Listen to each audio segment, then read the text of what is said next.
ഏകൈകശസ്താ കൃഷ്ണസ്യ പുത്രാൻ ദശദശാബലാഹ അജീജനൻ നവമാൻ പിതു സർവാത്മസമ്പദാ ഗൃഹാദനവകം വീക്ഷ്യ രാജപുത്ര്യോച്യുതം സ്ഥിതം പ്രേഷ്ഠം നിയമം സദസ്വം സുന്നത തത്വവിധ സ്ത്രീയ ചാർവബ്ജഗോശവദനായത ബാഹുനേത്ര സപ്രേമഹാസരസ വീക്ഷിതവൽ ഗുജൽപൈ സമ്മോഹിത ഭഗവതോ നമനോ വിജേതും സ്വൈർവിഭ്രമൈ സമശകൻ വനിതാ വിഭൂംനഃ സ്മായാവലോകലവദരിശിതഭാവഹാരി ഭ്രൂമണ്ഡല പ്രഹിത സൗരിതമന്ത്രശൗണ്ടൈ പത്ന്യസ്തു ഷോഡശസഹസ്രമനംഗബാണൈര്യസ്യേന്ദ്രിയം വിമഥിതും കരണൈർന്നശേഗുഃ ഇത്തം രമാപതിമവാപ്യപതിം സ്ത്രയസ്താ ബ്രഹ്മാദയോപി നവിദു പദവീം യദീയാം ഭേജുർമുദാവിരതമേധിതയാനുരാഗഹാസാവലോകനവസംഗമലാലസാദ്യം പ്രത്യുദ്ഗമാസനവരാരിഹണ പാദശൗചതാംബൂലവിശ്രമണവീജനഗന്ധമാല്യൈ കേശപ്രസാരശയനസ്തപനോപഹാരീർദാസീശതാപി വിഭോർവിദധുസ്മ ദാസ്യം താസായ ദശപുത്രാണാം കൃഷ്ണസ്ത്രീണം പുരോധിതാഃ അഷ്ടൗ മഹിഷ്യസ്ഥൽപുത്രൻ പ്രദ്യുമ്നാദീൻ ഗൃണാമി തേ ചാരുദേഷ്ണസുദേഷ്ണശ്ച ചാരുദേഹശ്ച വീര്യവാൻ സുചാരുശ്ചാരുഗുപ്തശ്ച ഭദ്രചാരുസ്തഥാപരഃ ചാരുചന്ദ്രോ വിചാരുശ്ച ചാരുശ്ച ദശമോ ഹരേഃ പ്രദ്യുമ്ന പ്രമുഖാ ജാത രുക്മിണ്യാം നാവമാഹ പിതുഃ ഭാനുസുഭാനുസുർഭാനുഃ പ്രഭാനുർഭാനുമാംസ്തഥാ ചന്ദ്രഭാനുർബൃഹദ്ഭാനുരതിഭാനുസ്തഥാഷ്ടമഃ ശ്രീഭാനുപ്രതിഭാനുശ്ച സത്യഭാമാത്മജാദശ സാംബസ്സുമിത്രപുരുജിൽ ശതജിച്ച സഹസ്രജിൽ വിജയശ്ചിത്രകേതുശ്ച വസുമാൻ ദ്രവിഡക്രതുഃ ജാമ്പവത്യാഃ സുതാഹ്യേതേ സാമ്പാദ്യാഃ പിതൃസമ്മതാഃ വീരശ്ചന്ദ്രോശ്വസേനശ്ച ചിത്രഗുരുവേഗവാൻ മൃഷ ആമശങ്കുർവസു ശ്രീമൻ കുന്തിർനാഗനജിതേഃ സുതാഃ ശ്രുതക്കവിർവൃഷോ വീരഃ സുബാഹുർഭദ്രേകല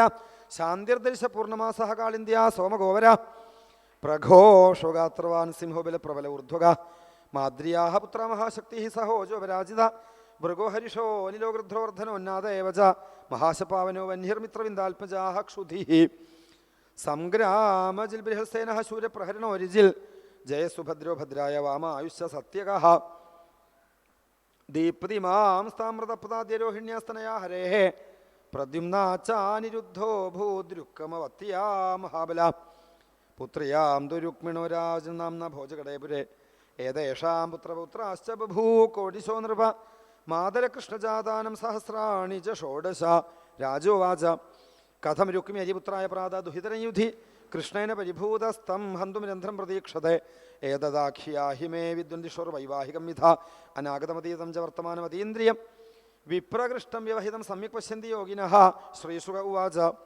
വൃതസ്വയംവരെ സാക്ഷാദനങ്കോ അംഗയുതസ്തയാ രാജ്ഞസമേതാൻ നിർജിത്യ ജഹാരൈകരഥോ യുധി യദ്യപ്യനുസ്മരൻ വൈരം രുക്മീകൃഷ്ണ അവമാനിത വ്യതരൽ ഭാഗിനേയായ സുതാം കുറുവൻ സ്വസുപ്രിയം രുക്മിണ്യാസ്തനയാം രാജൻ കൃതവർമ്മസുതോ ബലീ ഉപേമേ വിശാലാക്ഷിം കന്യാം ചാരുമതീം കില ദൗഹിത്രായാനിരുദ്ധായ പൗത്രീം രുക്മി അദദാദ്ധരേഃ രോചനബദ്ധവൈരോപി സ്വസുപ്രിയചകീർഷയ ജാനന്നധർമ്മം തദ്യൗനം സ്നേഹപാശാനുബന്ധനഃ തസ്മിന്നഭ്യുദയ രാജൻ രുക്മിണി രാമകേശവൗ പുരം ഭോജകടം ജഗ്മുഃ സാംബ പ്രദ്യുമ്നഗാതയ തസ്മിൻ നിവൃത്ത ഉദ്വാഹ്യ കാലിംഗ പ്രമുഖാ നൃപാഃ ദൃപ്താസ്തേ രുക്മിണം പ്രോജുഃ ബലിമക്ഷൈർവിനിർജയ അനക്ഷജ്ഞോ ഹേയം രാജനപിതദ്വ്യസനം മഹൽ അപീതദ്വ്യസനം മഹൽ ഇത്യുക്തോ ബലമാഹുയ തേനാക്ഷൈരുക്മി അതീവ്യത ശതം സഹസ്രമൈതം രാമസ്തത്രാദദേപണം തം ദുരുക്മി അജയതത്ര കാലിംഗ പ്രാഹസദ്ബലം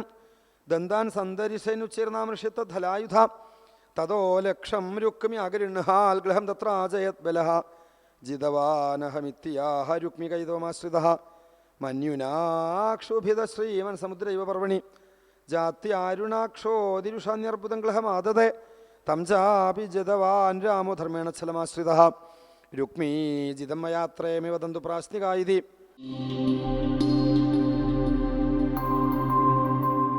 പിന്നത്തത് വളരെ രസകരമാണ്. നോക്കണം, ഈ കല്യാണം എന്ന് പറഞ്ഞത് എന്താണെന്ന് വീണ്ടും നമ്മളെ ബോധിപ്പിക്കാൻ വേണ്ടി ശുഗമഹർഷി പറയുക. 16,100 പേരെ കല്യാണം കഴിച്ചു എന്ന് പറഞ്ഞ ഉടനെ കൃഷ്ണൻ പറഞ്ഞത്, ശുഗം പറയണ കഥ വളരെ ചിന്തിക്കേണ്ടതാണ്. കൃഷ്ണനും രുക്മിണിയും മുതുമുത്തശ്ശി ആയതിനു ശേഷം നടന്ന ഒരു പ്രണയകലഹം, ഒരു പ്രേമകലഹം. പ്രേമമുള്ളിടത്ത് കലഹമുണ്ട്, ഇഷ്ടമുള്ളിടത്ത് ചിലപ്പോൾ ഇഷ്ടക്കേടും വരും അല്ലേ. എന്താ അത് നോക്കണം. പ്രായത്തിൽ കല്യാണം കഴിഞ്ഞ ഉടനെയാണ് ഈ കഥ പറയണത്. 16,000 കല്യാണം പറഞ്ഞപ്പോൾ അപ്പോഴേ കല്യാണത്തിൻ്റെ തത്വം മനസ്സിലാവുള്ളൂ. രുക്മിണിക്ക് കൃഷ്ണൻ രുക്മിണിക്കും പ്രദ്യുമ്നൻ എന്ന് പറഞ്ഞ മകനുണ്ടായി. കാമദേവൻ്റെ രണ്ടാമത്തെ ജന്മ. പ്രദ്യുമ്നന് അനിരുദ്ധനുണ്ടായി. അപ്പം തന്നെ മുത്തശ്ശനുമായില്ലേ. ഇനി അനിരുദ്ധൻ വിവാഹം കഴിച്ചു. അവരെ കുട്ടികൾ ഉണ്ടായോ എന്ന് ഇവിടെ പറഞ്ഞിട്ടില്ല. അപ്പോഴാണ് ഈ സംഭവം. ഒരു ദിവസം കൃഷ്ണൻ ഊണൊക്കെ കഴിഞ്ഞ് ഇങ്ങനെ കിടക്കുക. അപ്പോൾ ഫാനൊന്നുമില്ലല്ലോ, AC ഒന്നുമില്ല അന്ന്. അപ്പോൾ ഇങ്ങനെ വിശറി കൊണ്ടോ വെഞ്ചാമരം കൊണ്ടൊക്കെ വീശുക, പാലവട്ടൊക്കെ എടുത്ത്. രുക്മിണി ഭഗവതി തന്നെ ഭഗവാൻ ഇങ്ങനെ വീശി കൊടുക്കുക. അപ്പോൾ ഭഗവാൻ പതിവില്ലാതെ ഭഗവതിയുടെ മുഖത്ത് ഇങ്ങനെ അർത്ഥം വെച്ചുകൊണ്ട് നോക്കി. അപ്പോൾ ദേവി വിചാരിച്ചു, എന്താ ഭഗവാൻ എന്നെ ഇങ്ങനെ എന്തോ ഉള്ളിൽ വിചാരിച്ചുകൊണ്ട് നോക്കണത് എന്ന് മനസ്സിലിങ്ങനെ വിചാരിച്ചപ്പോഴേക്കും രുക്മിണിക്ക് ആകെ വിഷമുണ്ടാക്കണ കുറേ കാര്യങ്ങൾ കൃഷ്ണൻ പറഞ്ഞു. എൻ്റെ കുട്ടി, എൻ്റെ രുക്മിണി, ഞാൻ രുക്മിണിയുടെ ജീവിതം കാര്യമൊന്നും ആലോചിക്കുകയായിരുന്നേ. എന്താ അത്? അല്ല, ഈ വിവാഹം, ഫ്രണ്ട്ഷിപ്പൊക്കെ, മൈത്രിയൊക്കെ സമന്മാരോടായാലേ നേരെയാവുള്ളൂ. ഒപ്പമുള്ളവരുണ്ടാവണേ. നമ്മൾ തമ്മിൽ വല്ല സമത്വം ഉണ്ടോ? നീ സർവസൽഗുണ സമ്പന്ന, ഞാൻ നിർഗുണ ഗുണഹീനൻ. നീ സ്വർണം പോലെ സുന്ദരി, ഞാൻ കരിക്കട്ട പോലെ കർമ്പൻ. ഒക്കെ വിരോധമല്ലേ? നീ വലിയ രാജ്യാധികാരമുള്ള രാജാവിൻ്റെ മകള്, ഞാനാണെങ്കിലോ രാജ്യാധികാരമില്ലാത്ത കുലത്തിൽ പിറന്നവൻ. പോരാ, നാട്ടിലുള്ള രാജാക്കന്മാരോടൊക്കെ ശണ്ട പിണഞ്ഞ് നാട്ടിലിരിക്കാൻ നിവൃത്തിയില്ലാതെ ഈ സമുദ്രത്തിൽ വന്ന് ഒളിച്ചു താമസിക്കുന്നവൻ. നീയാണെങ്കിൽ വലിയ രാജാവിൻ്റെ മകൾ, ധാരാളം പണമുള്ള ധനാഢ്യ. ഞാനാണെങ്കിലോ 10 പൈസ കയ്യിലില്ലാത്ത പിച്ചക്കാരൻ. പിന്നെ ധനാഢ്യന്മാരും പണക്കാരൊന്നും പൊതുവെ എന്നെ ഭജിക്കാറില്ല. പിന്നെ ഒന്നുമില്ലാത്ത ദരിദ്രന്മാരാണ് എൻ്റെ മഹിമ, ഞാൻ എങ്ങനെയാന്നൊക്കെ പറഞ്ഞ് നടക്കൽ. നമ്മൾ തമ്മിൽ സമത്വം ഉണ്ട്. അപ്പോൾ ഈക്വലാണോ ഈ പറഞ്ഞു നോക്കുമ്പോൾ? അല്ല.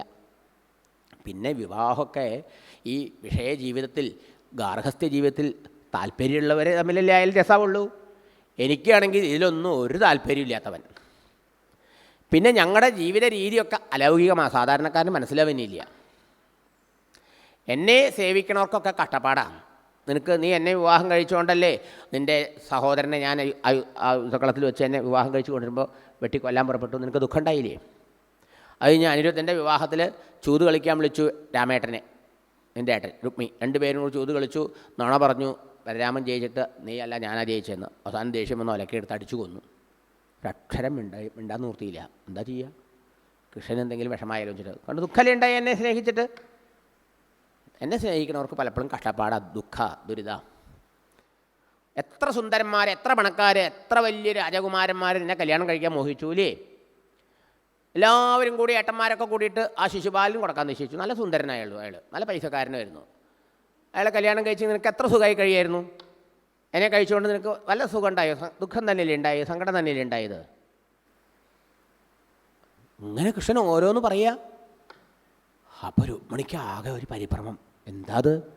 കൃഷ്ണൻ എന്നെ ഉപേക്ഷിക്കാൻ പറ്റിയാണോ ഇങ്ങനെയൊക്കെ പറയണേ എന്നൊരു വിചാരം ദേവിയുടെ മനസ്സിൽ വന്നതും ദേവിക്ക് തലകറങ്ങി. കയ്യിൽ നിന്ന് വെഞ്ചാമരൊക്കെ താഴെ വീണു. വാടിയ താള് പോലെ മോഹാലിതോട്ട് ഇതാ കിടന്നു. ബോധം കിട്ടങ്ങോട്ട് വീണു. അപ്പോഴേക്കും ഭഗവാൻ കാരുണ്യം വന്നേ.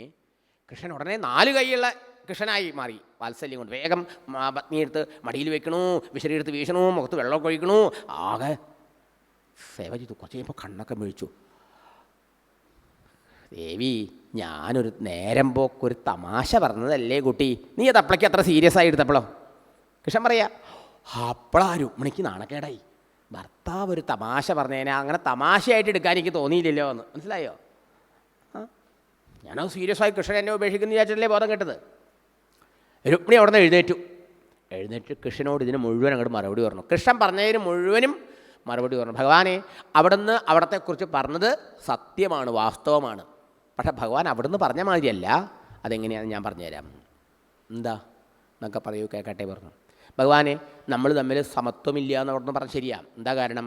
ഞാൻ അജ്ഞാനിയും മൂഢയും പ്രകൃതിയുടെ ഗുണങ്ങൾക്ക് അടിമയായവളും ഈ ദേഹമാണ് ഞാനെന്ന് അഭിമാനിക്കുന്ന അജ്ഞാനിയായൊരു പെണ്ണ്.